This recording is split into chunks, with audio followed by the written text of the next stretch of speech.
The October 22nd, 2025 meeting of the North Olmsted Planning and Design Commission will come to order at 7:01 p.m.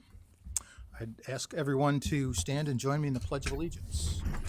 I pledge allegiance to the flag of the United States of America and to the republic for which it stands, one nation, under God, indivisible, with liberty and justice for all. Mr. Holowicki, will you call the roll? Mr. David, Here. Mr. Leon, Here. Mr. Mineo, Here. Ms. Kalen, Here. Mr. D'Alessandro, Here. Ms. Hamden. Here. I'd like to welcome our newest commissioner. Thank you for being here. We're very glad to have you here. Thank you for having me. So the meeting minutes from the September 24th and October 8th, 2025 meetings are submitted for approval. Are there any comments or corrections to the minutes? Not hearing any, I'd like to make a motion to approve the minutes from September 24th and October 8th, 2025. Can I get a second? Second. Thank you. All in favor say aye. Aye. Any opposed? Nobody. They're accepted. Thank you. I feel like you're all looking at me. There's one case on the agenda tonight to be heard this evening. We'll begin with staff presentations on the agenda item. Once staff have completed the presentation, public comment will commence. All residents who wish to comment on the issue will need to come to the podium at the time directed by me, the chair. Residents will be limited to a single 5-minute, maximum 5 minutes to speak at the podium. When you come up, give your name, spell it, and your address so we can record those in the minutes. The agenda item to be considered this evening is the referral from City Council from ordinance number 2025-100, an ordinance providing for the amendment of the zone map of the City of North Olmsted by rezoning permanent parcel number 236-10-015 from a one-family residence district to a planned development under Code Section 1157. So I'd like the staff to begin their presentations with the Planning Department. Director Upton. Yes, thank you. Good evening, Mr. Chairman. Also welcome to Commissioner Hamden. We're so excited to have 6 of you at the dais. One of these days we'll find that elusive landscape architect and we'll have a full complement. So, Mr. Chairman, the applicant, so for just for kind of context sake, when we get an application for rezoning, that comes from the applicant, and then it necessitates the drafting of legislation by the law department. So the applicant for the rezone is also here as well this evening for the project to answer any questions that may arise or give a brief remarks if it is the pleasure of the board. As we spoke last time, the many steps in the process, the preliminary plan was given a favorable recommendation that doesn't box anyone in. That doesn't imply that the zoning will be approved. The zoning is a higher bar, and so when we talk about rezoning, there's 3 kind of thresholds that we look at in terms of rezoning. Number 1, the application for rezoning and the proposed use need to be congruent with the comprehensive plan. And needs to demonstrate that it's compatible with surrounding uses and densities, and it needs to demonstrate a benefit to the community. And so we'll walk through the staff report on each one of these 3 items. First, with the comprehensive plan, we did discuss this at the preliminary approval meeting, particularly under housing. It meets the mark in terms of filling citywide infill housing on lots within the city. It also incorporates sustainable development practices by leveraging existing infrastructure that's already there in the ground on and along Butternut Ridge Road. It has adequate green space and connectivity, and it provides a mix of housing units. Further, the adoption of a plan development code or a plan development zone in this district or in this context furthers the goal of adopting and expanding form-based residential code throughout the city. Additionally, the totality of the project, as it has been presented to this board, also helps to preserve historic homes. It does so by preserving the bit-off house next door. That was one of the conditions of approval. So by way of this entire project, it does help to promote historic preservation in the city. Another excerpt from, from the comprehensive plan. One of the recommendations from the housing piece of the comprehensive plan is highlighted here, expanding the variety and diversity of housing typologies in the city. This project certainly does accomplish that as well. For context, there's been a lot of this project does happen to be located in a historic district. I do want to acknowledge that for that fact. I did also want to show that this blue highlighted area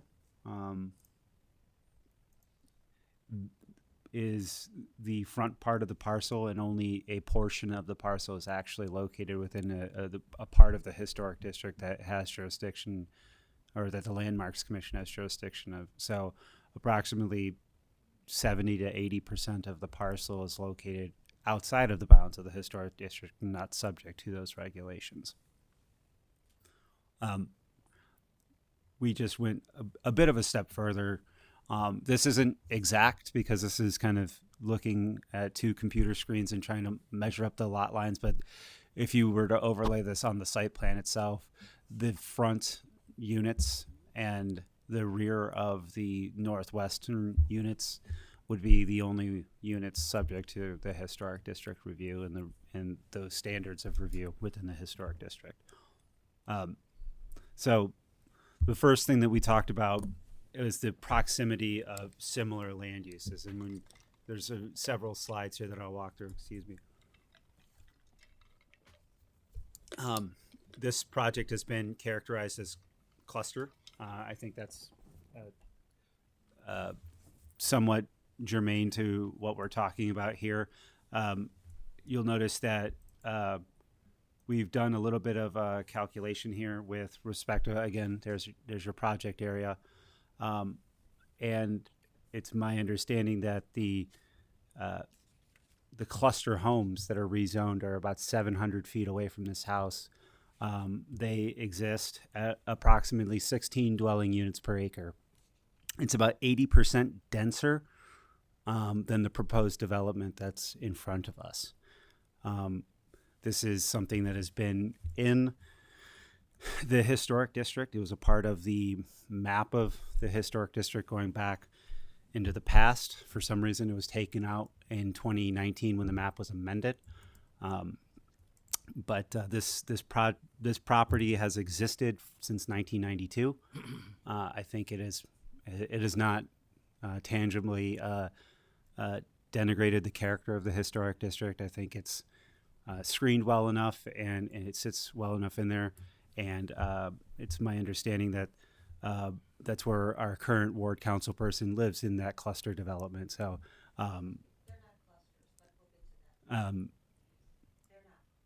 they're zoned cluster. So thank you.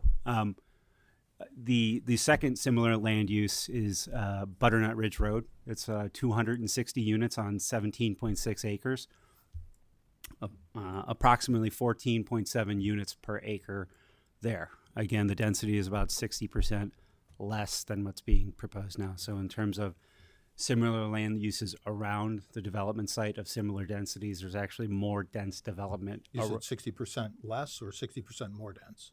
The proposed project is 60% less dense when expressed on dwelling units per acre, which is how we normalize one project versus another.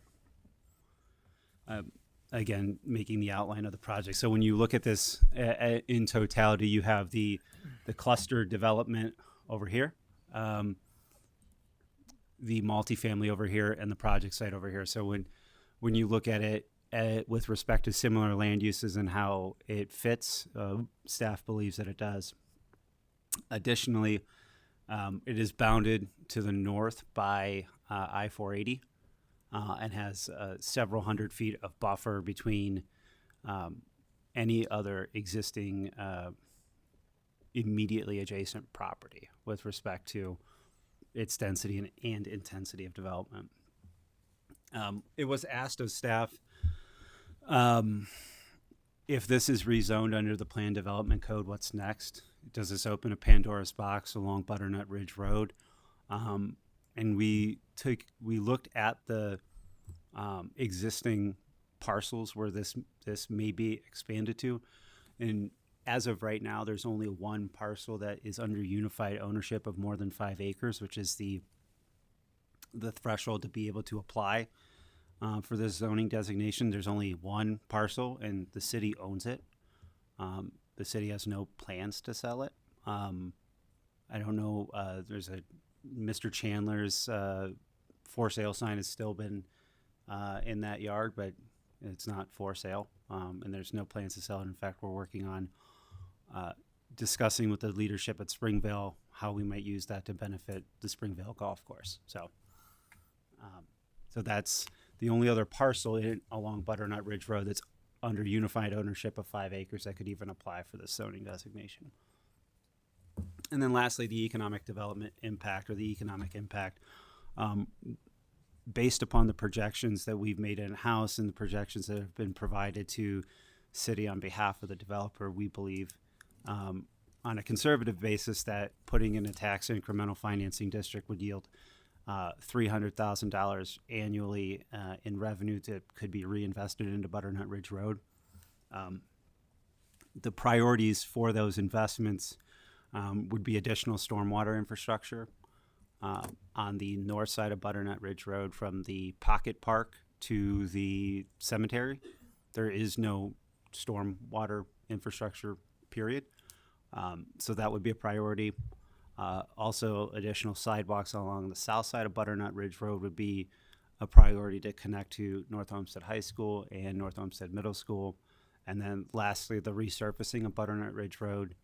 And I say resurfacing, not widening or expanding, because an additional, based upon the trip generation analysis, there is no need, nor would there ever be, to expand or widen Butternut Ridge Road.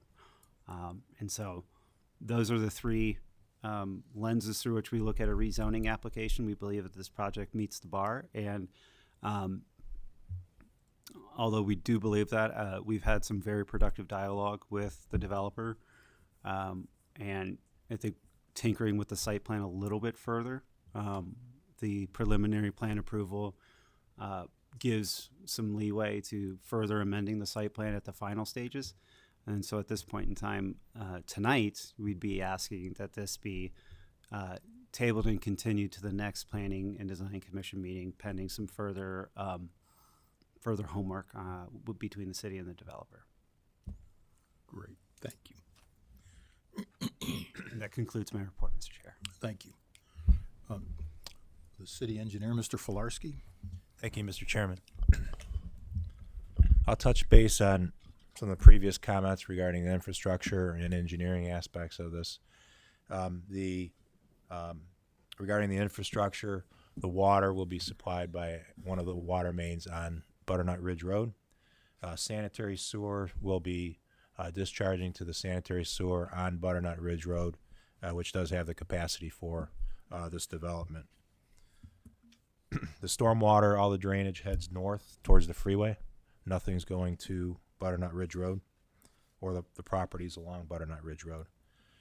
And the traffic generation studies by the international traffic engineers, trip generation, which is the method that everyone uses to determine how much traffic a new development, be it commercial, residential, mix, is generating, resulted in an AM peak traffic amount of 27 vehicles in the peak hour in the AM, and that is broken down into about 23% of that going into the development and 77% exiting the development.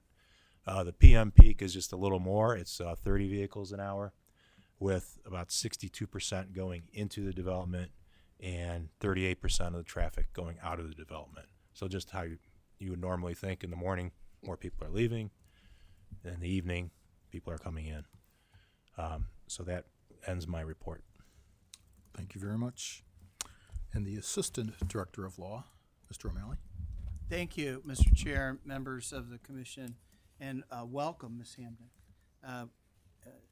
We have, I want to point out and make sure that you're clear that under Article 7, Section 2 of the city's charter, under your duties and powers, the Planning Commission shall have the power and the duty to hear applications for land use, zoning classifications and districts, etc., as will promote the general welfare.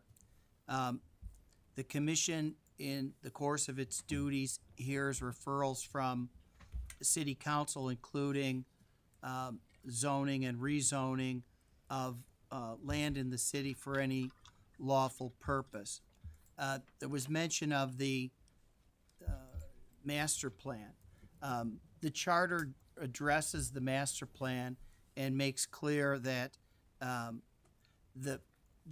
in exercising your powers and duties, you are to adhere to the master plan in your future endeavors.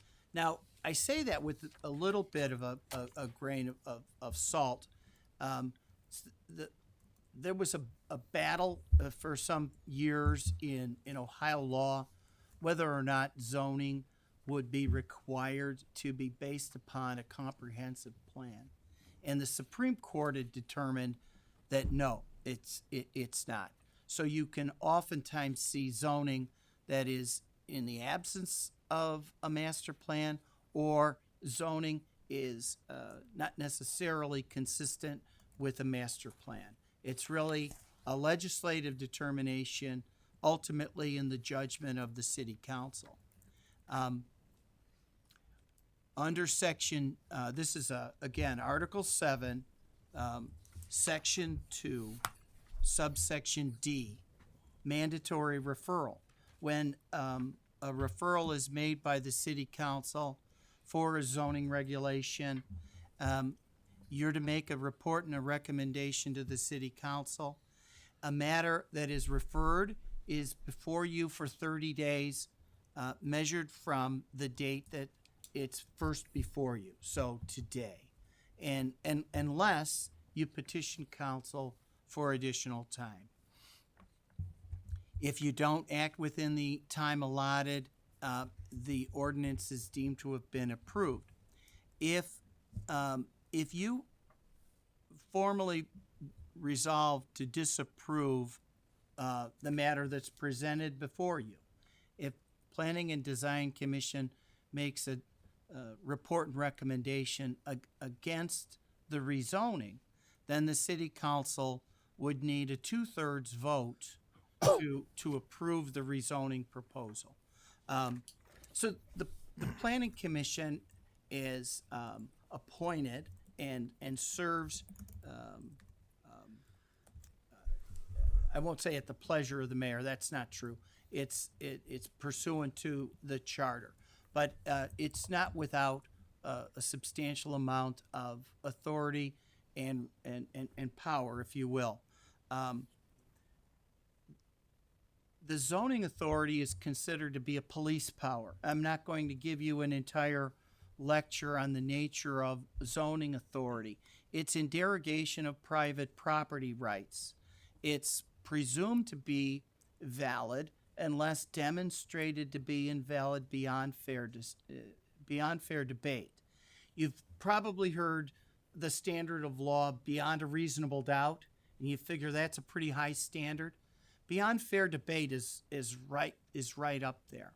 So the courts generally are going to defer to legislative judgment when it comes to land use decisions and the exercise of this police power. Obviously, it can't be unreasonable and confiscatory. It must substantially advance the public health, safety, and general welfare.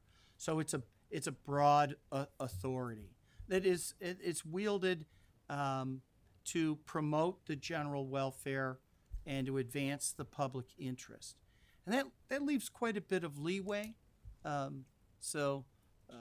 no suggestion that the single-family zoning is not constitutional or appropriate. That I don't think is being suggested whatsoever.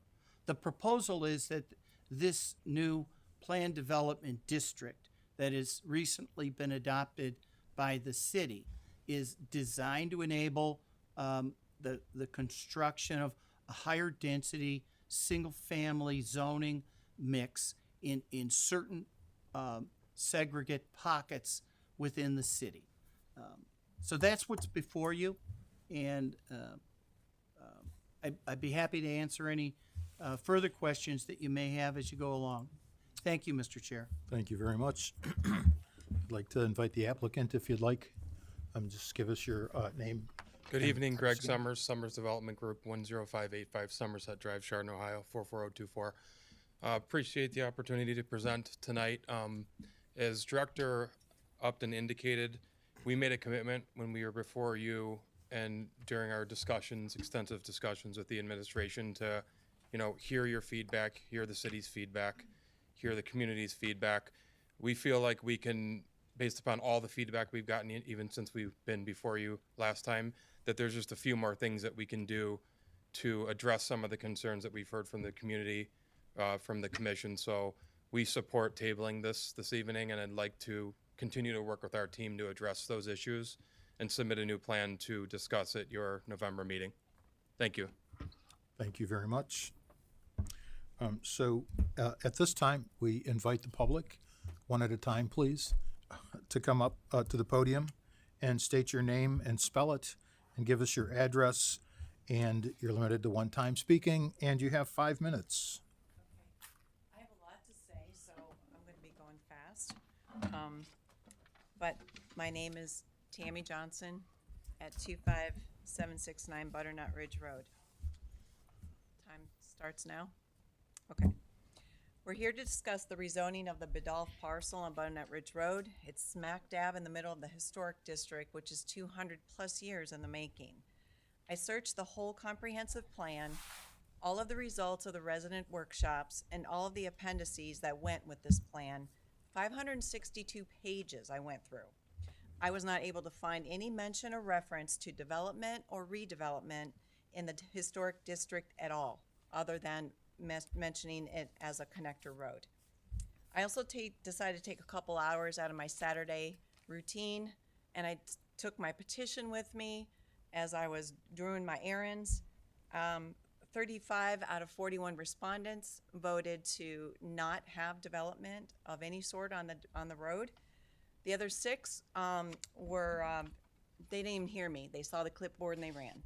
So when Mr. Upton presented this proposal late September meeting, his intention was to market the project. He's introducing the developer. He has given us initial site plans, and he also called out how it supports the 2025 comprehensive plan. He mentioned that the development would support high-density population and meet the vision of a 20-minute suburb, and it most certainly does in the Lorraine corridor in the mall area. These chosen, intentionally applied words were not presented in the context that it was meant.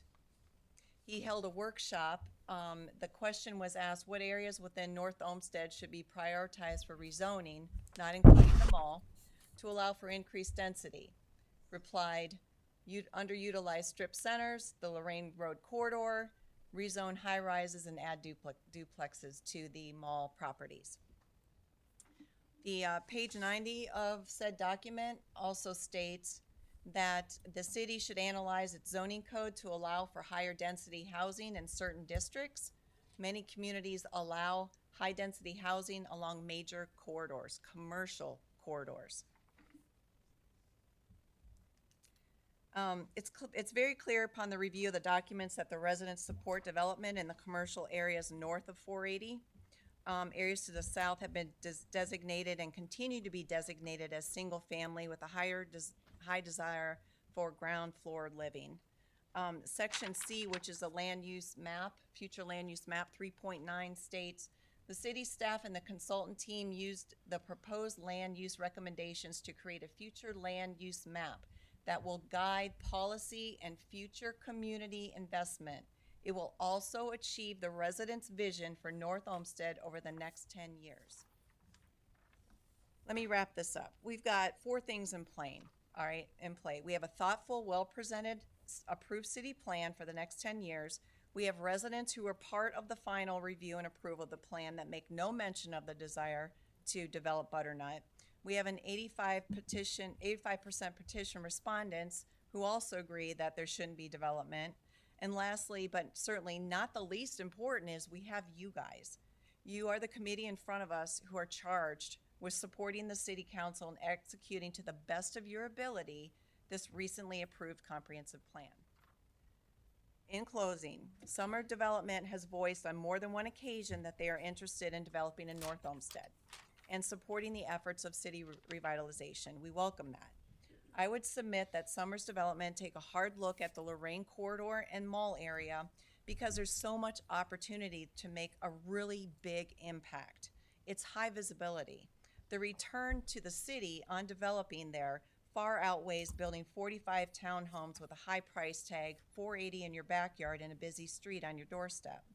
You want to attract residents, focus on what you can provide to showcase the talent of Summers Development and the seriousness of our city for revitalization, preserving our historical character, and evolving as a suburb for choice for everyone.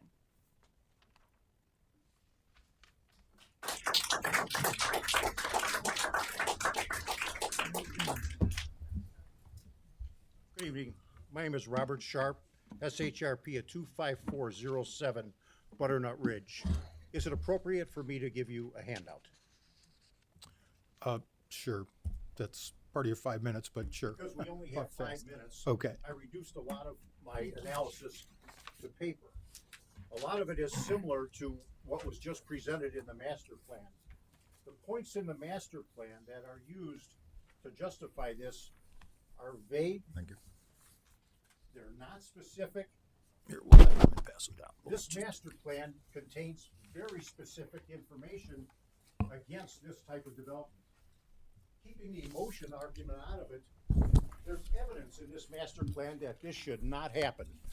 And that's why I have presented this and done this to you. I've been on the street 47 years. It's been a 47-year battle. It was stated there's no plan to develop any other part of Butternut. Well, we know better. Several years ago, the property across the street was attempted to be developed. It was a long battle. They wanted to put many homes in there. So to say that there's no plan or there's going to be no effort to develop the rest of Butternut just is not accurate. 9 of these homes are within the 300-foot historic district. It's unthinkable. I can't imagine it. In response, we've done what takes a lot of time, but we've reactivated our homeowners association. It's called the Southeast Area Growth Association. It encompasses Butternut, Canterbury, Cary Lane, Allendale, part of Columbia, and close-in houses.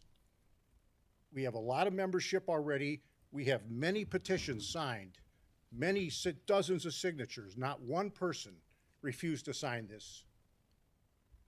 Everybody we came across, and if I have to say, what I encountered most was anger. Anger that they didn't know, and anger that there is even an attempt to develop in the middle of Butternut Ridge. Much of this book is dedicated to Butternut Ridge. If you look at it, you'll see what we've already lost. Enough's enough. 47 years on this street. This homeowner association was formed 50 years ago to protect Butternut. I'm aware of other recent attempts to alter the city I wasn't even aware of. It has to stop. We don't want it. The city should be protecting these homes, and that's in the master plan. There's other homes that can be plaqued that haven't been plaqued because some time has gone by. There's other homes that need help preserving them. It's in the master plan. That's where the effort should be. There's overwhelming evidence in that master plan that this should not happen. It's overwhelming. I was surprised when I read it. You know, it indicates you want to strengthen the sense of community and allow as residents to age in place. Well, how can we age in place when our streets becoming unstable and unpredictable? That's one of the goals of the master plan. And it's just not possible if this is allowed to happen. We've been told many things before that have not held up. We were told there'd be no commercial development south of 480. We have Moen, we have a hotel, we have a restaurant. I'm not saying they're bad neighbors. I'm just saying they're there. You know, the apartments were used as an example of compatibility or why this would be allowed.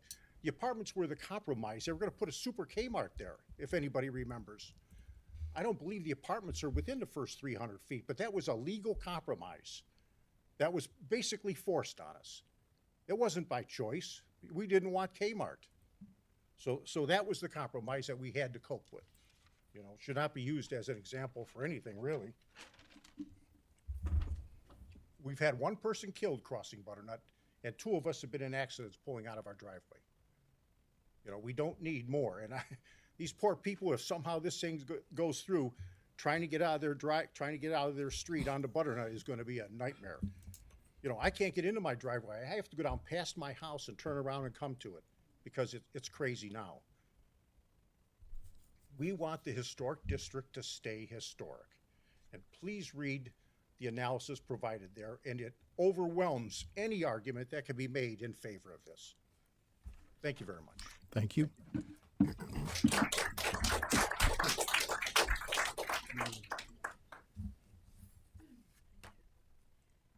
Good evening, Mary Ellen Heeman, 132 Greenwood Way South, North Olmsted. I am the current Ward 4 councilman for the city of North Olmsted. For the record, my previous address was 311 Vista Court. To give you an overview of this, Vista of the Viewpoint development was built 20 years ago. It was built as a then, under the code, planned unit development. There's a triplex side, and there's the other side that has single family and duplex. Sadly, in that building phase, they were zoned differently. So for 20 years, the single family and duplex side was zoned single family. The triplex side, which by the way is not condominiums, each of those owners has a fully single family deed with no rider ever attached as a condominium or anything else. So they are each individual single family homes, even though they are in a triplex building. So that said, they were zoned multifamily at the time. So you had one homeowners association trying to do landscaping and all kinds of things for 20 years under 2 different building codes. So on the single family side, and for the record, I have been a member at large. I have been the treasurer and the president of that homeowners association. So one side being zoned single family, well, you could just rip out any tree that you wanted, plant anything that you wanted. On the triplex side, because it was zoned multifamily, it was required that any work that be done over there had to have a landscape design filed with the city. You had to get permits to cut down trees. Somebody had to okay it. It was a nightmare for 20 years. So don't be misled that this was ever built as a cluster and as an apples to apples comparison, which is what you were attempted to be led to believe tonight. That is absolutely not true. And it got in a net of rezoning. Director Upton was not here then, but in the first initial phase of some rezoning, that was done because actually a Home Depot could be built anywhere in the city. Anywhere in the city. There were no restrictions. It was the craziest thing. So council worked for a very long time to do a first layer rezoning, and I think that, director knows that we are still in the process of, cleaning up some of that stuff, right? The mall now has an overlay development. But please, Director, please don't ever mislead anyone to say that that was ever cluster homes. Could you They may direct be your under that comments net. to the commission, please? Pardon? Could you direct your comments to the commission? We're here taking your comments. Sure. Thank you. But that is never, cluster. It might be under that net now, somehow in this attempt to rezone at different phases of trying to clean up zoning. But it was never built that way. And it was a nightmare the way that it had been built. And it still is two different sides of the development being treated differently by the city, although it's one homeowners association, one set of rules, one set of landscaping. Thank you. Thank you.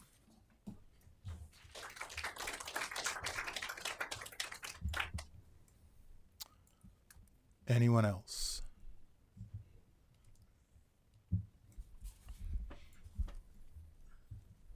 My name is Tony Sapienza. I live at 25760 Butternut Ridge Road.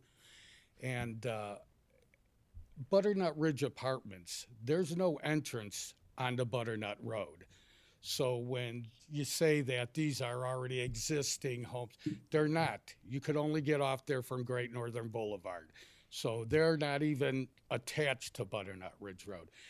And I notice that a lot of people come to the meetings and they don't like to talk and come up and speak. But I would just like to see a hands of how many people strongly oppose building on Butternut Ridge Road. Let's see your hands. These are your citizens of Butternut Ridge Road. This is Butternut Ridge Road.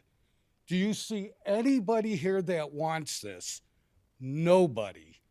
It doesn't belong. It's a historical street, a district. It's not a bunch of cluster homes. It's not Taco Bells and McDonald's. We have picking it apart. We compromise one thing, then we compromise another thing. And before you know it, we have no historical district. It's been stripped. What are the historians going to say? What are the people like Dave's going to say down the road? Butternut Ridge used to be a historical center. We used to have a historical cemetery there, but we tore it out because we needed some more cluster homes. It doesn't belong. It's oil and water. So you've seen all the people here that might not want to come up and speak. They strongly oppose cluster homes or any other kind of cluster developments in a single family neighborhood. That's about all I got to say. Thank you. Thank you.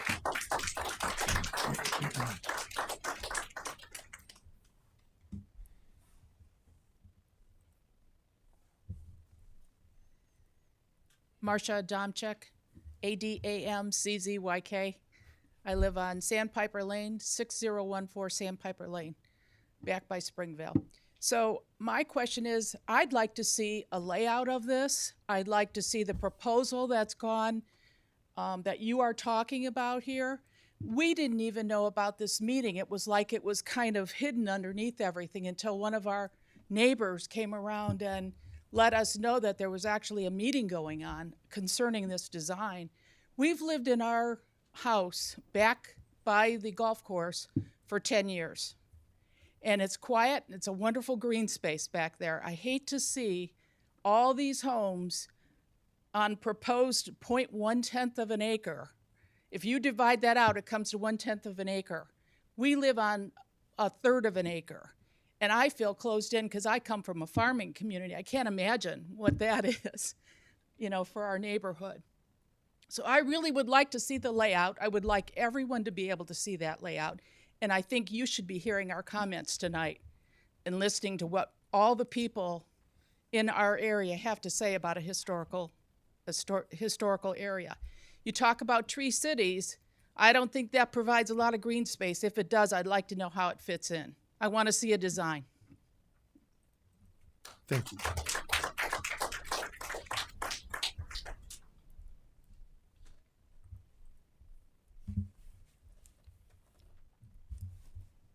Hello, I'm Hannah Matthews, and I live at 26610 Butternut Ridge Road. I'd first like to address the statements by Mr. Upton regarding adequate green space in development. This is actually going to remove all of the green in that space. There has been talk of keeping mature trees, and every single time I drive past there, I cannot see how any of these trees will be saved. So I feel like that is a bit misleading. Mr. Upton also mentioned strengthening our neighborhood identity. This is very different from our neighborhood identity. It's very far from what our neighborhood consists of currently. The cluster development on the south side of Butternut Ridge Road being 80% denser is vastly not in our historic district. If you pulled up the map again, you would see that the very tip of that property, that space, is in the historic district. Most of that is way back behind and you can't see it. Butternut Ridge Apartments is also not in our historic district.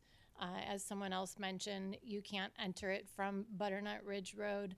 It's kind of far apart from what we're talking about. And I understand that we are looking at space in the general vicinity. However, when you add another space with homes close to each other, such as this project, it looks like it's becoming something very different from our beautiful historic district.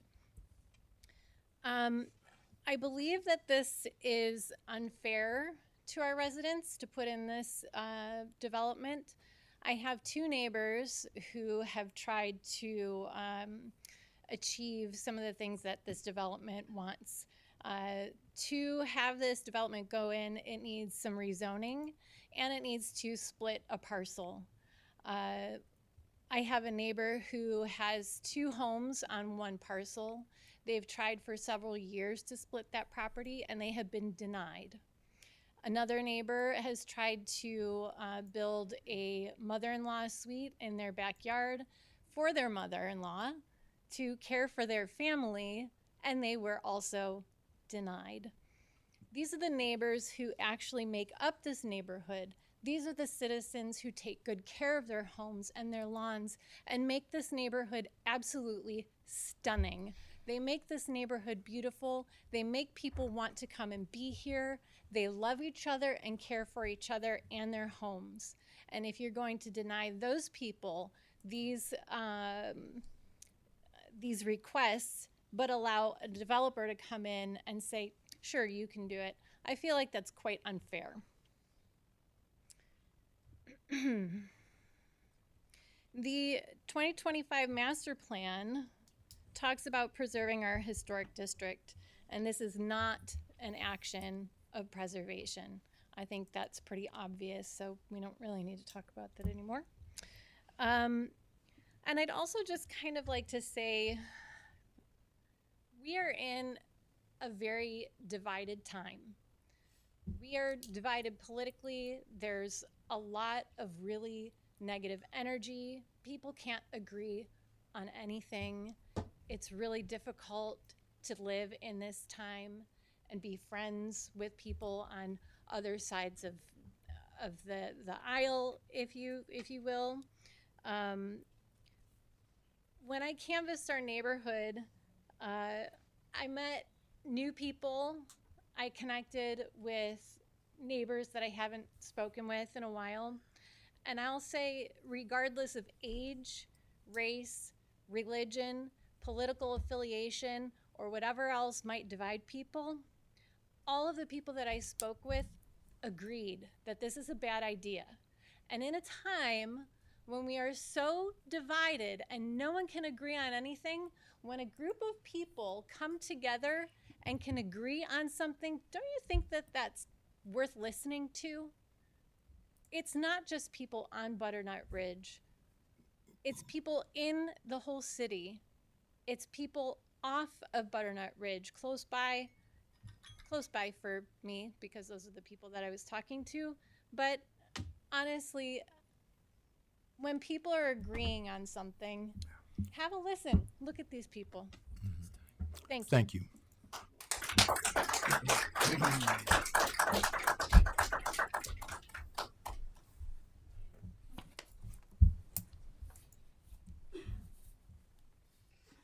Good evening. I'm David Neville, Neville. I live at 27040 Butternut Ridge Road.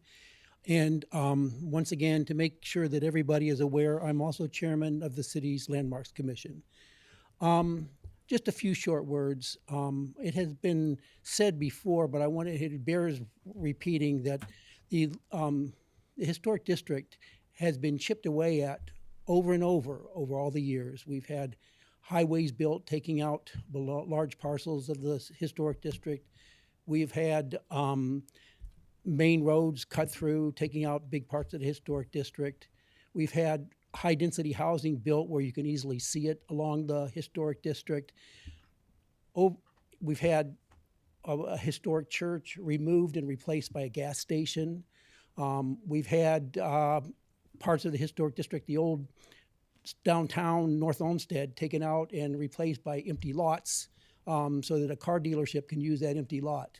There's just, most of these examples that were used as the high density housing that is in the area, which makes it consistent with the area, are just these things that have been taken away from the historic district over the years. So I just want everybody to keep in mind that this is just one more thing that's chipping away at that historic district. So I think that listening to these people and understanding what's happening is just really important to you guys when you're thinking about the rezoning. Thank you.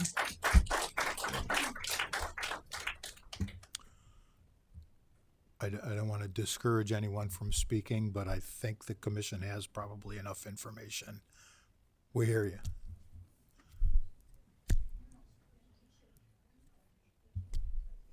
Please. Hello, my name's Lisa Carrier Rowe, Caryer space ROWE. As you see, I'm probably one of our newer members of the community. And I'm failing to see how this development is going to target. I'm sorry, could we get your address for the minutes, It is please? 5496 Fitch Road. I'm three Thank you. houses off of Butternut. I'm the third owner of my house, which was built in 1945. I know the previous owner, she was very heavily involved with the historic district. So what brought me here, I grew up in Cleveland Heights. I love the history. What brought me here, we wanted more space. I'm on 8/10 of an acre, but I get the city feeling. I fail to see how this development will bring in younger home buyers. As we know, we're an aging city, but we were recently, redeveloped our high school. We're building our new grade school. How is this property going to appeal to people my age who are coming in with families and wanting that, suburb experience? I'm not sure who this development is aimed at. It's certainly not aimed at me and people like me.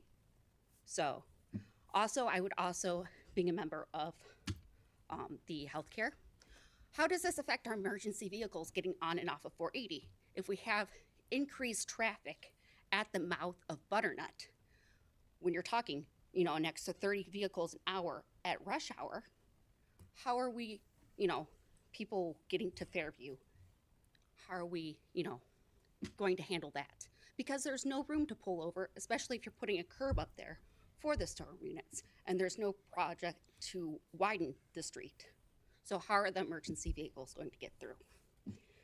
I just don't think it's very well thought out, and I don't think it's within, bringing in new home buyers and everything to the area. But thank you. Thank you.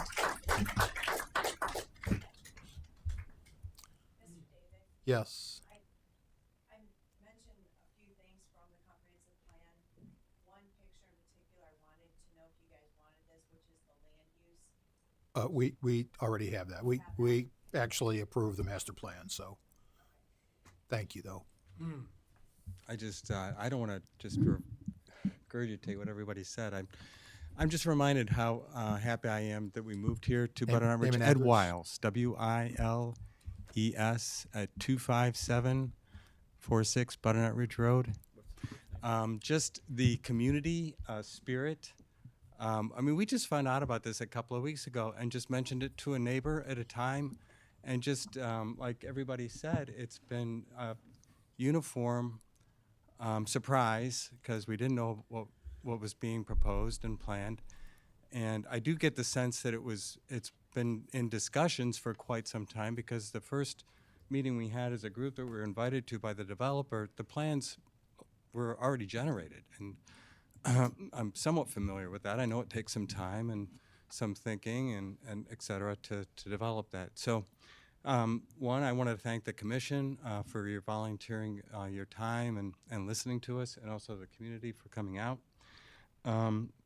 You know, we were asked to participate in that the comprehensive plan of 2025 for North Olmsted. Many of us went to those sessions and put the dots on areas that, you know, we were interested in. And, you know, I took pictures at the end of it, and I talked, made it a point to talk to almost everyone. I maybe missed one or two of the booths, but I got no sense of a proposal or an idea to further develop Butternut Ridge with, I don't know what the right word for this housing is, but you're putting 45 units on 5 acres of property. You're eliminating all the green space. You can't put a 24-foot wide road on that without taking out the trees. It's not like you can go around them. You've got to put it in. Some of the points that were made about in terms of being in alliance with the comprehensive plan, I think I just didn't follow. I don't think this proposal meets the requirements of that comprehensive plan. And I think it should be looked at. Many of us looked at that plan very hard and seriously, and I don't find it consistent at all. I certainly would be something to be further debated. The leveraging connectivity, we don't even have storm sewers there. I don't know what does that mean? That was an issue that was given in support of this proposal. Like, it leverages connectivity. We don't have storm sewers to connect to. There's a water issue on that property already. It's swampy. So you add 5 acres of asphalt to it, it's only going to add to the water issues. And then the final point I wanted to make was the traffic. I disagree with the 27 vehicles an hour that would be generated from 45 units. But that's roughly one, I think, every 2 minutes. That is a pretty significant addition to, you know, a road that's pretty heavily traveled as it is. So thank you again for your service, and thank you to the neighbors. Thank you.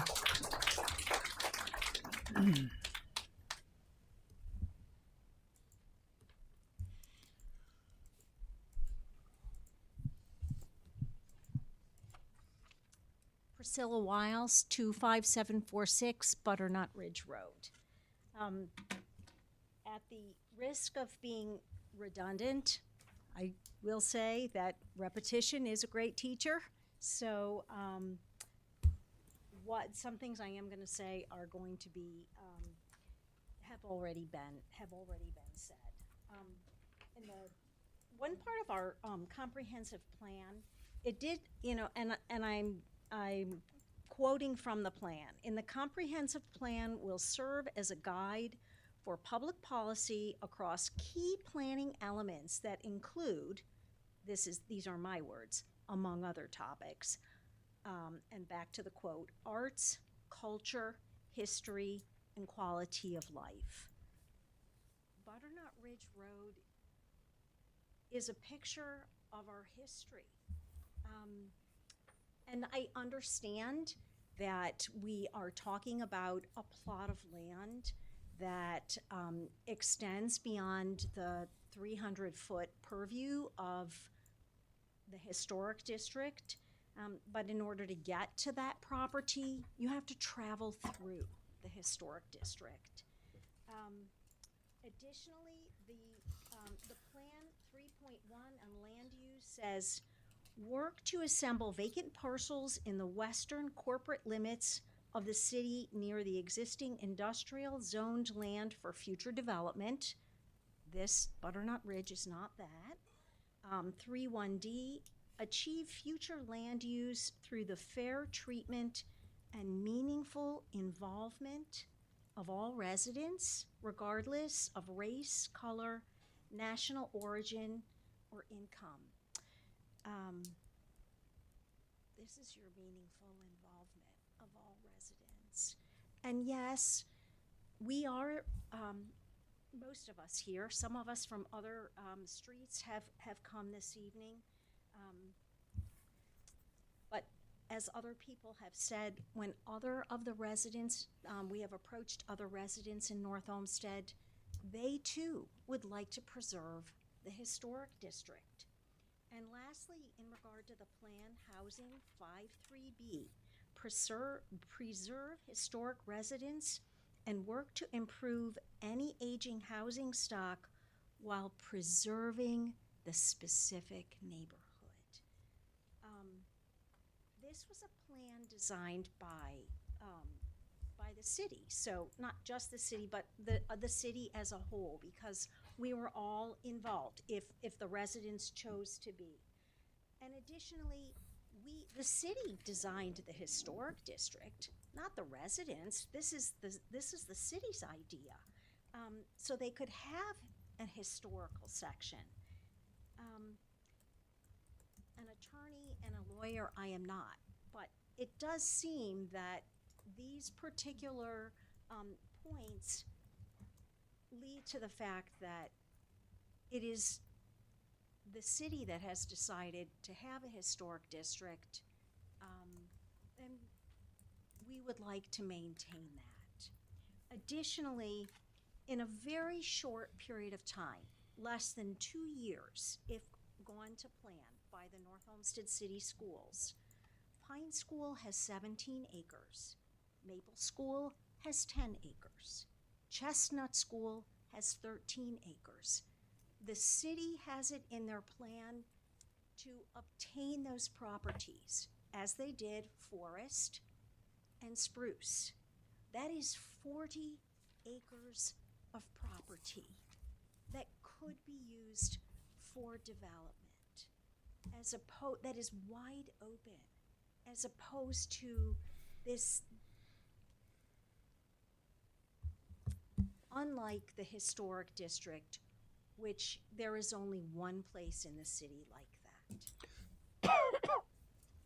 So I would just ask our zoning commission to consider those thoughts. Thank you. Thank you.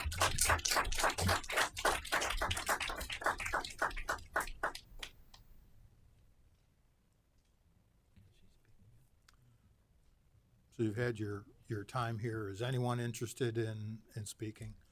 So we're limiting it to one opportunity here, so.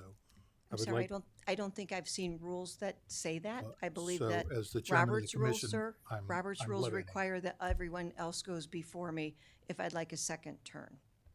So, So again, I am Mary Ellen Heeman, 132. Thank you. that's fine. Thank you. Mary Ellen Heeman, 132 Greenwood Way South, North Olmsted, Ohio, the Ward 4 Councilwoman. So one of the things that I think is very important for you to recognize, that it's not just the folks on Butternut that are jumping into this now that it's expanding and people are getting more information. We have a resident from Fitch Road. We have a resident that lives in the development behind mine, okay? We have residents on Mackenzie all the way down by the park voicing objections. So this is a citywide objection. One of the things I'd like to point out is that, yes, in fact, the city did purchase the school property. We had the first right of refusal on the others, and we approved purchasing them as they become available by vacancy and for sale.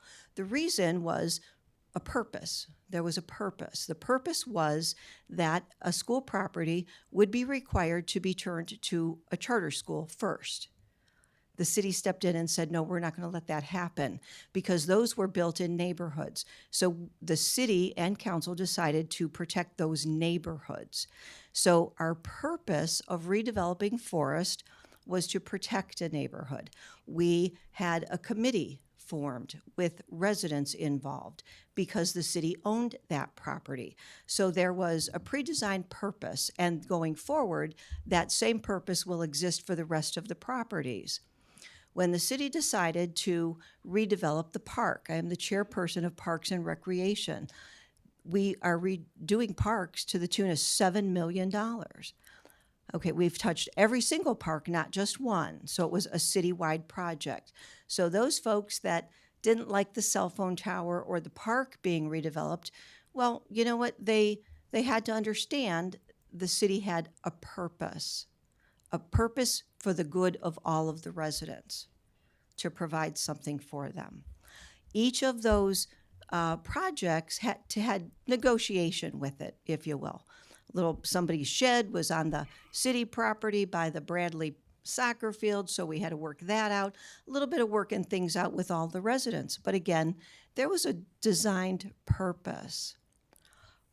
In my ward, Ward 4, so I'm not telling you that Ward 4 should not be touched, Birch Circle, those residents were pushed to not 100 feet off their lot line.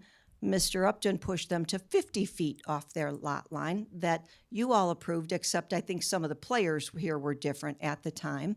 And they did that for the purpose of building the school. So folks are willing to work with anything so long as there's a purpose and a greater good. There is no purpose here. The purpose is simply for a developer to make maximum amounts of money with no regard to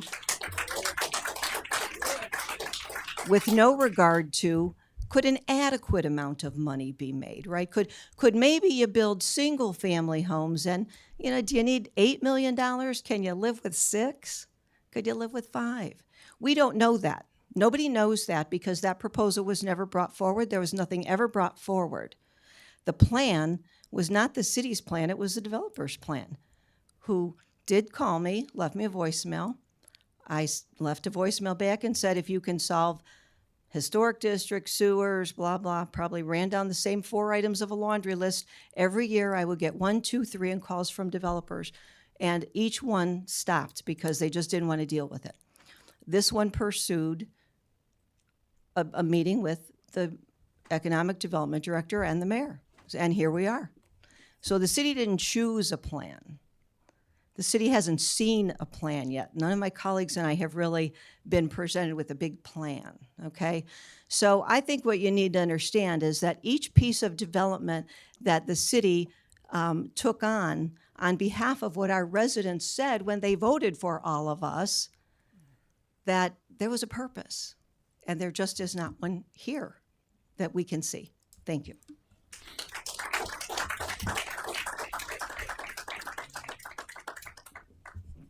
Okay, I think that unless somebody's really burning to say something new, I think that we have enough information to move on. Thank you very much for your comments. At this point, I'd like to open up to the commission for any questions you might have of the city staff or the applicant.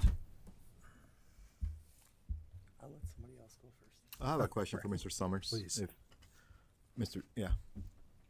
In regards to wanting to table the agenda for the following month, will you be willing to share what changes you think you want to make, or is that still not there yet? I think one of the biggest priority points is that view from the street, preserving that look and feel. So, I think we're willing to compromise with some additional reduction in density and unit loss to try to show good faith that, we're prioritizing the feedback from the commission, from the community. So high level without I'm giving you the detail that I have now because it's still in process, but a loss of density is a sign of good faith. And I think, if maybe we eliminated that unit that's fronting Butternut and maybe even some more, we're basically only have a small area that we're even physically in the district. And if we could preserve all those large trees and just eliminate those units, and what people are forgetting too, that house is in horrible disarray. We are preserving a house, so you'd end up with a house that doesn't look good now, that's from the mid 1800s, that would be fully, rehabbed, and it would look great. You'd have all the mature trees preserved, and you wouldn't even see units from the street. Yes, there'd be an access drive, but there are ways that we can do this right. I understand that people just don't want it. I respect that. Change is difficult, but there is a correct way to do things, and we're going to continue to show that we're willing to do so. So, that's our plan, and I'll have something more tangible to share with the community and the commission, during that next meeting. Thank you. Thank you. Other questions? So I have a question in this entire process for the historic district. Landmarks is also supposed to review this, and have they had a first reading? Can you help us understand that? And if there was any feedback from there? I will actually ask our acting clerk, so for those of you that know Mr. Holowicki's on my staff. He has a graduate degree in historic preservation, and he staffs the Landmarks Commission on behalf of the staff in partnership with Mr. Neville. So I would ask either Mr. Holowicki or Mr. Neville. I can probably lead off, and then you can, if you prefer. So the meeting took place just over a week ago, the initial Landmarks meeting, where we had introduced the project and extensively went over parts of the code for the established landmarks district, specifically parts 9 and 10, which dealt with the physical design that the group would be reviewing, as well as the landscaped areas as well, in addition to that. And after the introduction to the actual development, followed by comment from the public, as well as some deliberation from the trustees, the resolve was to table the matter until the next meeting, which would take place on November the 10th, I believe, is the next date. The primary concerns were the removal of some of the landmark trees, vegetation that fronts the Butternut Ridge Road adjacent to the Biddulph House, the physical design characteristics of the single-family home, the setbacks of some of the individual clusters of properties, and the proximity of the newly to be built newly constructed single-family home in relation to the immediate cluster of townhomes just to the immediate north. So that's kind of it in the, this is kind of a summary. Okay. Did you want to include anything else? Just want to say that you summarized that pretty well, Mr. Holowicki. We talked about the appearance of the single-family home that would be built. We talked about the setbacks because the first rows of houses are in the historic district. We wanted to see more of what those houses were going to look like, and we talked quite a bit about preserving the trees that would be in front of it. So that really is the charge for the Landmarks Commission, to ensure that whatever is being done there is appropriate to the district, or appears appropriate to the district. And the result of that is you tabled the plan. The result is that we tabled it, yes. Great, thank you. Other questions? Can I add just one more thing? Tabled it for the next meeting because they wanted to see specific dimensions. Also, some of the construction materials and other items.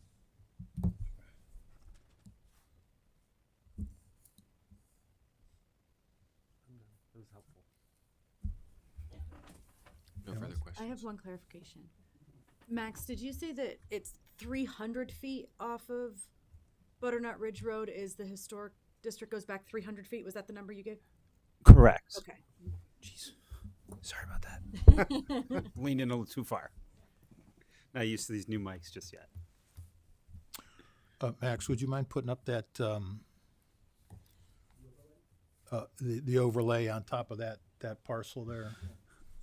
Correct. So the blue polygon that we drew is the portion of the development site that lays Correct. within And the you had historic another district. slide that was over the That one? initial plan. That one. There you go. Yes.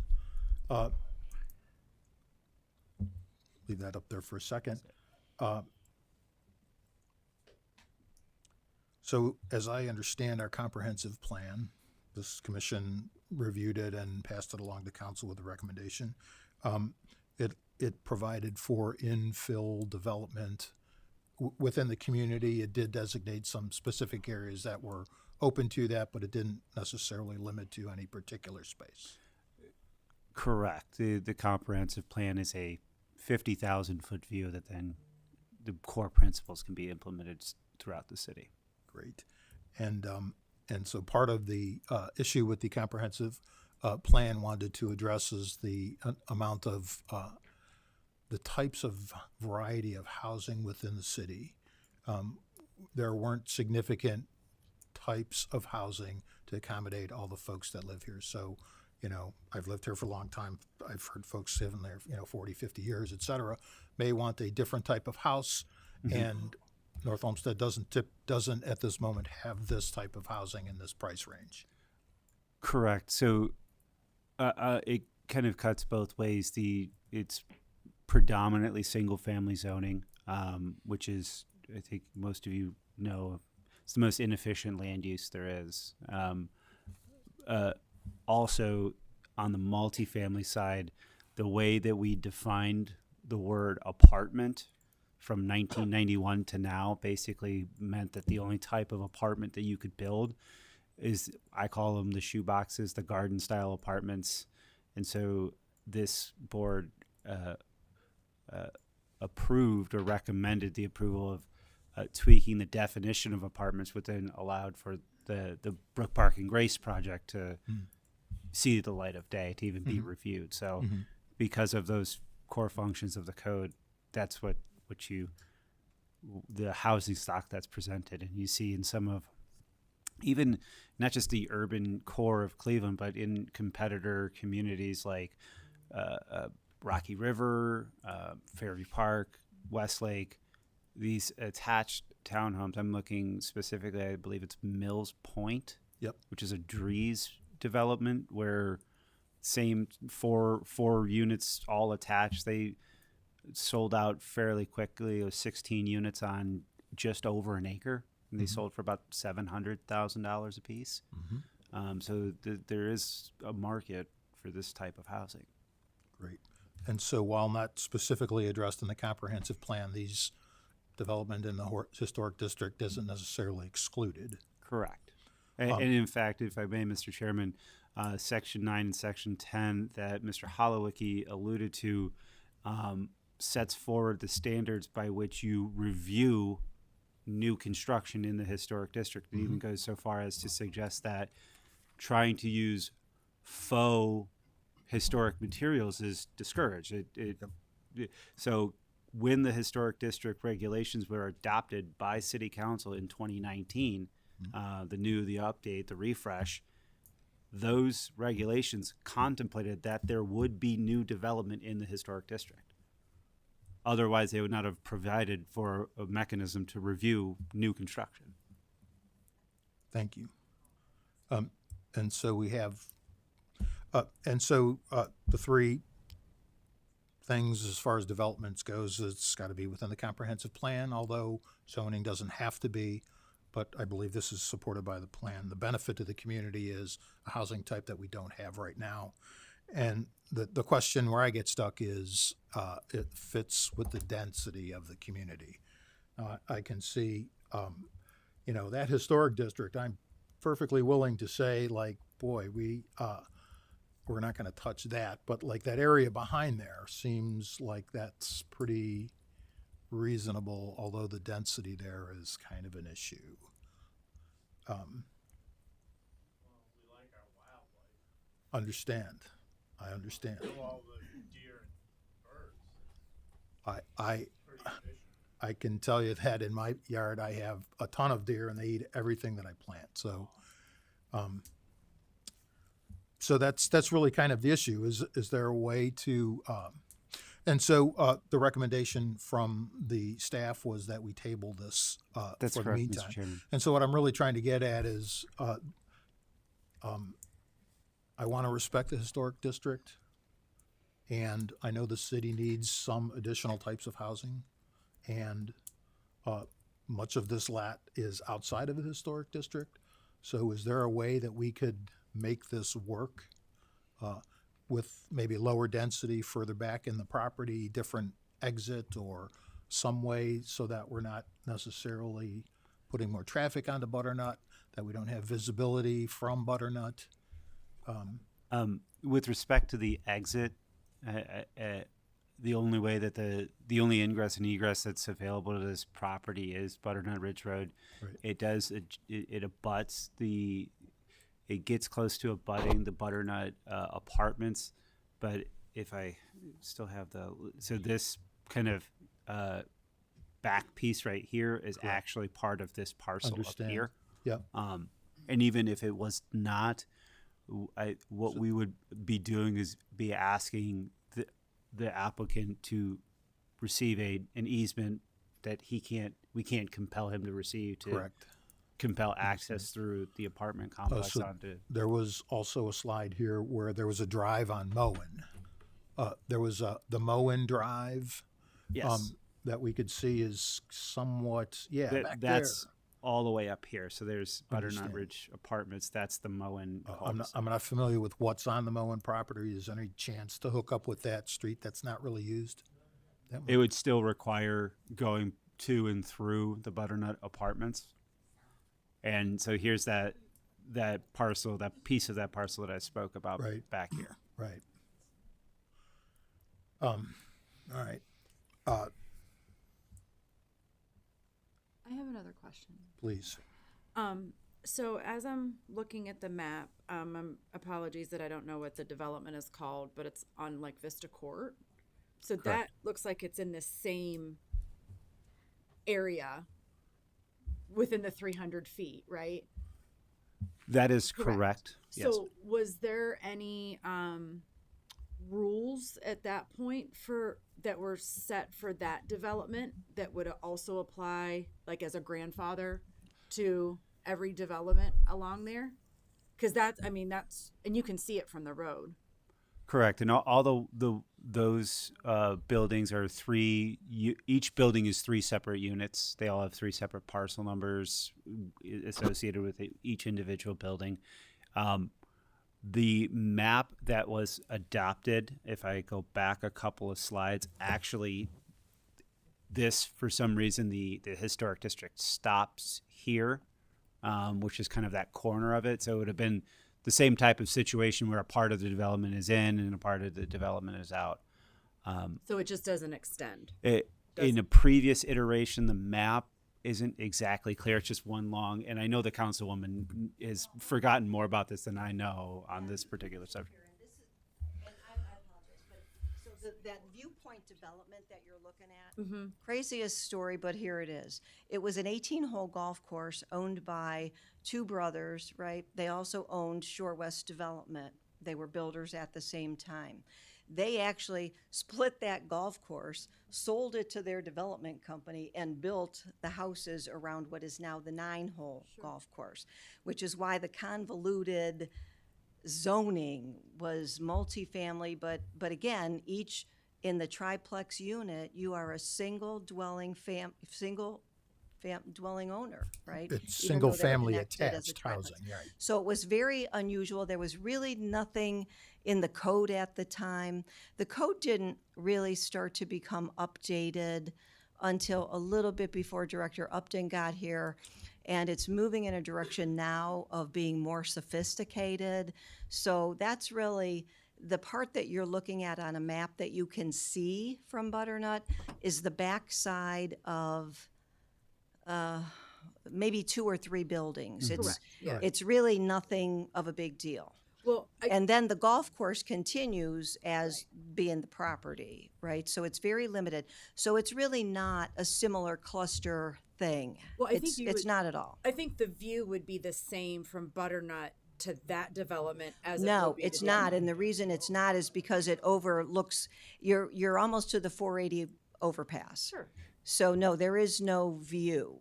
It- The it- view there's a that it landscape looks at is mound the and some pocket mature park trees. and the ox cart pantry. Yeah. That, There- I mean, there's really no similarity.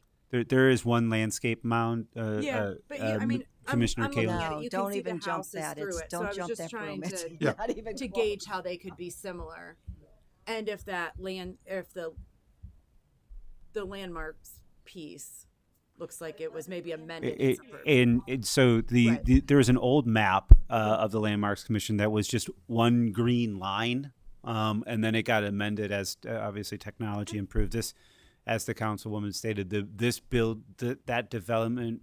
When I did the research into all of in preparing for the set development, it was approved in 1992, I believe, and I know Mr. Sharp is correct that the Butternut Ridge apartments were a judgment entry. So it part of a lawsuit settlement that anytime anything north of there gets rezoned, so the back part of the Moen Circle, if anything were to happen there, it would have to be an amendment to the judgment entry, a case between Burton, Iris, Wolstein, in the city that dates back several decades. Thank you, everyone, for the clarification. Any other questions? Mr. Summers, you've heard a lot of feedback tonight. I'm sure you've listened to all of it, and you even recommended tabling this, willing to go back to the city and maybe, I'm not opposed to development. I think this is a great district. I'd love to have it right by my house. I understand you don't want it in the historic district. City needs housing. City needs this type of housing. Doesn't have to be right here. So, Can I ask a question? Pardon me? Is it too late to ask a question? please, Okay. Do I have to talk into this? so we can record for the minutes. Gotcha. Okay. Thank you. Turn your volume up. Thank you. I just have a quick question. Is this the first time that the community has had dialogue with the developer? So the developer circulated flyers and had a meeting at the library. We've had one planning commission meeting. And so this is the third time this particular development's been at planning commission. Okay. And then it's had a landmarks commission hearing as well. Okay. Because from what I'm sensing, it seems like there's a little bit of like maybe an information gap going on. When I think of development, I think of like equitable development, right? And that includes like community perspective. I'm not saying that's not happening, but I'm suggesting that maybe an intentional, like thoughtful meeting between the residents in this room and the development team where both parties are listening with the intent to understand and not the intent to respond, like both parties might be beneficial in the time, just to kind of bridge that information gap and maybe come back to the table with something that's more comprehensive of what the city needs, and that it preserves the community's perspectives, but also preserves the reality that like different housing types are necessary as well. So I just wanted to offer that. I also want to say too that I work for the city of Cleveland in economic development, and so I'm very much like neighborhood focused in the work that I do in my job description. And so there's a lot of like precedence and what I'm saying and firsthand experience of how this sort of thing happens between developers aligning with the community. And that's by hosting like these town halls or these community meetings. So this isn't coming out of nowhere. It's something that I've seen worked in the past countless times. So just wanted to offer that. Thank you. Thank you for stealing my thunder. That was exactly my next point, is I know that on a preliminary site plan, the city is required, and we have done per council's legislation, notified adjacent residents. Correct. And we've done that. And so on a wider plan, this being a zoning plan, we've notified people within 1,000 feet. Correct. Any parcel that touches within 1,000 feet. Great. And so you know, the thing that I consistently hear over the last couple of years on this commission is that we never got notified, or I got notified today. I would like for you, if I would like to recommend that you propose to the commission something that we can recommend to council to widen the notice requirements for these types of plans. Because in my judgment, we're not getting enough community exposure and engagement to these plans before they get here.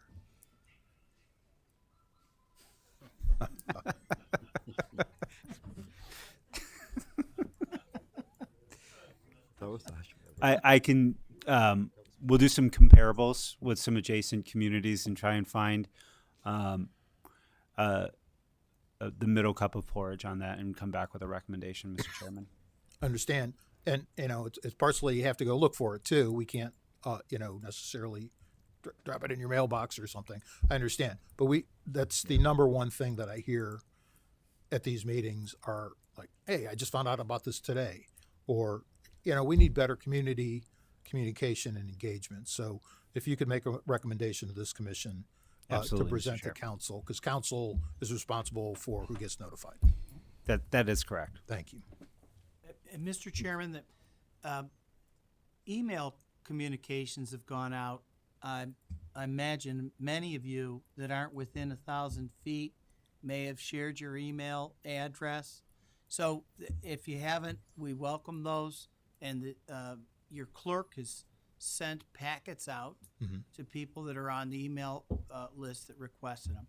And we certainly have seen developers work directly with residents.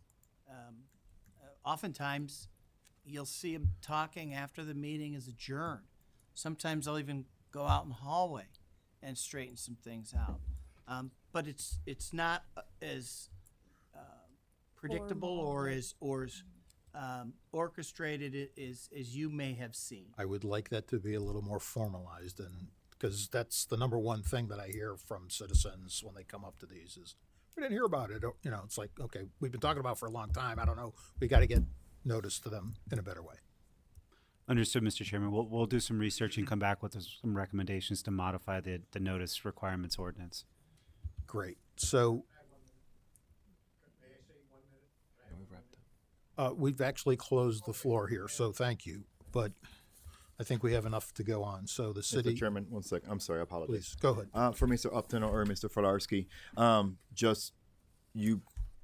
Mr. Chairman was talking about a different, you know, a north access to outside of the development, not going into Butternut. And then you mentioned that weird angle from the neighbor's yard on the northeast area there, northwest area. If the developer was able to acquire that piece of land, where could they go to? Is there any access, or could there be any access if they were able to just? It would necessarily require them to work out an easement agreement with the Butternut Ridge Apartments. Thank you. That I don't know as though we could compel them to, because they have. If you own a piece of property that abuts a public right of way, you have a right to access it, right? Got it. So not hearing any more questions, I'd like to make a motion based on the city's recommendation to table the referral from City Council for ordinance number 2025-100, the rezoning of parcel number 236-10-015, until our next meeting, which is November. Would the applicant be ready to present by that date? Yeah, so that's a great question. So would the applicant be ready to, we have a meeting in November, I'm not sure the exact date. It's November 12th. It's our only November meeting in November. That's correct, November 12th. Yes, ma'am. So on state, so as of November 12th, can I get a second on that? Second. Thank you.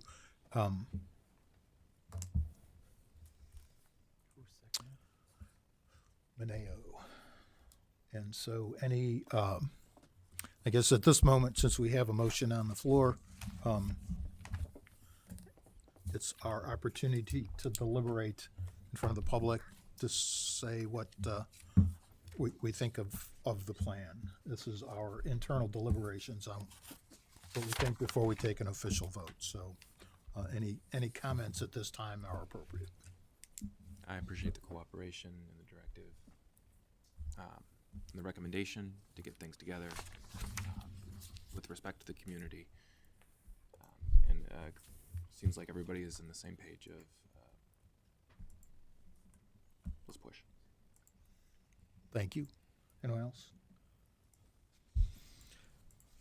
I mean, my concerns are the same as the neighbors. I'm a member, I'm a resident of the street. I have the same concerns they have with traffic and water and possible increase in taxes and everything else. So I am glad to hear that the developer is willing to shrink the units possibly. So hopefully back in November we can see something different, because right now packing 45 units and 90 cars, that's going to be absolutely horrible for all of us.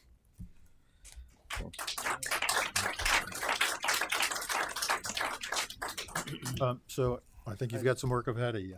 I have a couple comments. So, just to state, I'm not against development. I think there's a time and place and appropriateness for certain kinds of development in certain areas. I think with this parcel of land, we're talking something that's a little bit more not so straightforward, because of there's a historic district. It's not fully in a historic district. How does that get handled? So there's a lot of dancing around. What I encourage everyone, and I think you started touching upon it, and as did you, I think hearing the community feedback, I really encourage the community and the developers to talk to each other more, because I don't necessarily think that, and we cannot prescribe how to do the development, but I would encourage there are some possibilities that in the ultimate end of the goal here is, does it actually enhance the historic district? Well, I'm not saying as it is now. I'm not saying as it is now. I'm saying, is there a possibility somewhere, right, that something would be put on there, whether it's one house, two houses, and the house gets saved, whatever that is. I'm not prescribing. Is there somewhere in the middle that there would be a solution that would actually enhance the historic district that the residents would be proud of? Or is it one of those that doesn't matter if you put a square of sugar on there or not, nobody's going to be happy? So I think those are the questions really in the conversations between the residents and the developer that I'd like to see that you were talking about. That is there something that no one's thought about? I don't know. That's just my thought process right now. And that's sort of where I say this isn't so clear cut for me. I agree. I couldn't agree with you more. I'm wondering if the November 12th is an adequate time to have that community discussion. I question that as well. Mr. Chairman, I remind you of the limitation within the charter as to your review period. And if you're contemplating more time, you would need to petition the council for more time. Understand. I could. And I'm assuming that is the other option that we could ask the participant to pull his plan and come back at another date, if he's willing. The plan's not before you now. The zoning. The zoning ordinance is correct. And now I will say that this is a planned development district, which is unique in the sense that most of zoning is done in the hypothetical, and then you don't really necessarily know what you might be built, what might be proposed. Mm-hmm. Here, the planned district, it shows you exactly what it's going to be, and the rezoning is conditioned upon that going forward. I was assuming that the developer was intending to have revised plans ready for landmarks on their meeting on the 10th. And there's probably, you know, you have to work back from that date. You know, at least, I don't know if it's 3 days or a week prior to the landmarks meeting that the plans would be submitted. If Lynn were here, she'd probably tell us. And as there is a submission date for your meeting as well. So hopefully the developer's got those things in mind. He's got an excellent architect that could probably, you know, show some additional renderings or at least a layout. And I encourage the discussions to continue.